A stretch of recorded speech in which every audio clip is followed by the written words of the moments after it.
Trump received a second nomination for the Nobel Peace Prize earlier this month, but some young people telling Campus Reform he doesn't deserve it. Watch. President Trump was nominated twice in the past few days for the Nobel Peace Prize. Do you think he deserved it? No, I do not. That seems kind of strange. And I don't think Trump and peace belong in the same sentence. Do you think he deserved it? No, I do not. No. I was actually kind of surprised that he got nominated for that. That was kind of wrong. Nobel Peace Prize should go to people who actually do. All right, joining us now, Eduardo Neret, a digital reporter at Campus Reform. And Eduardo, it sounds like a resounding no from the students as to whether or not the president should receive the nomination. What do you think? That's right. And the sad thing is they didn't even know why. They had not even heard that President Trump had brokered deals between Kosovo and Serbia or Israel and the UAE. They were just quick to dismiss it immediately because it was associated with Trump. He must not deserve it. And I think even worse than that, there was also a segment of the video where we talked to students about President Obama receiving the Nobel Peace Prize in his first term. And a lot of the students came out and said, oh, we do feel Obama deserves it. He was respectable. He was a family man. And these are nice characteristics, but I don't necessarily think that they qualify you for the Nobel Peace Prize more than actually brokering a peace deal. And so, unfortunately, these are the types of responses we've come to expect on college campuses, where anything that comes with Trump, anything associated with him, students assume is bad. It must be bad. And they aren't even willing to give him credit anywhere, even if it's something that all Americans should get behind, like a peace deal. Well, what's interesting, too, is even once the students were told the reason why the president was nominated for a peace prize, the reaction was still mixed. We'll play this for you and get your reaction. Do you know why he was nominated? I don't know. Do you think it would change your mind at all if I told you why or no? Not really, but what is it? First, he was nominated because he brokered a peace deal between Israel and the UAE, which people are saying could be a game changer for the Middle East. How do you feel about that?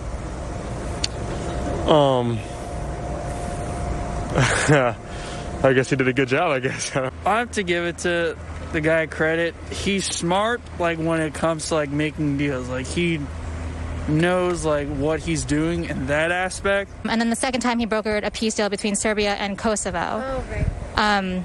So does that change your mind at all?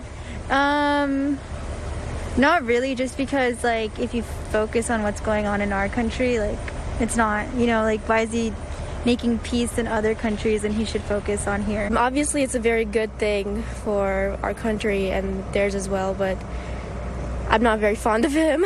If So maybe some of them came around once they found out that he was working towards peace in the Middle East. I mean, that phrase should at least ring some bells, right?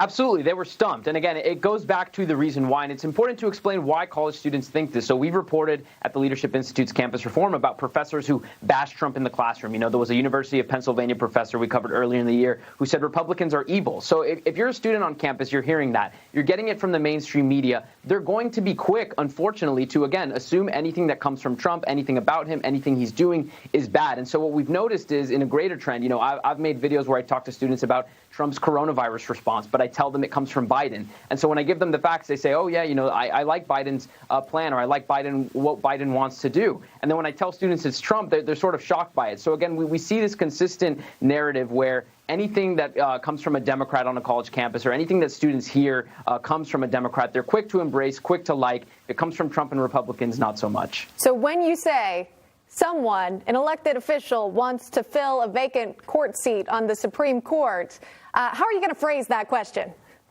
Well, I think what we want to do as well is we want to see if students think it's wrong for President Trump to fill the seat right here before the election. We want to hear if they're buying into the narrative we've seen on social media, we've seen from Democratic politicians of violating these so-called judicial norms. And so when they say that, what we want to ask them is, well, what about packing the court? A lot of these Democrats have come out and said they want to pack the court if Trump does this. Do you think that's violating judicial norms? So we want to see how tuned in they've been to this issue, how much they've been following it. And so that's definitely something we're going to be covering this week. I think, it's no doubt. Ruth Bader Ginsburg is a liberal icon, and I'm sure she's widely recognized on college campuses as well. And so I'm wondering if with her passing, it could drive more voters out to the polls in November. Do you think that could be the case? I think that's the huge debate right now. There are people who are wondering, is the vacancy going to drive liberal voters to the polls who care about that open seat, much like Scalia's open seat led many people to vote for Trump in 2016? Is it going to have that effect? Or, if Trump is able to confirm, if the Senate is able to confirm, rather, Trump's nominee before the election, will that sort of be a morale hit to some of these Democratic voters? If they see the seat filled, will they say, you know what, it's already been filled, I'm not going to be as motivated to go out to vote for this reason? I don't know. We'll see. And especially as younger voters, they don't go to the poll as much. They do think Ruth Bader Ginsburg is an icon, but I'm not sure they think she's an icon enough for them to actually go to the polls for that reason. But we will have to wait and see. That's right. We will wait for the election. Eduardo Neret joining us live this morning. Thank you for your reporting, as always. We appreciate it.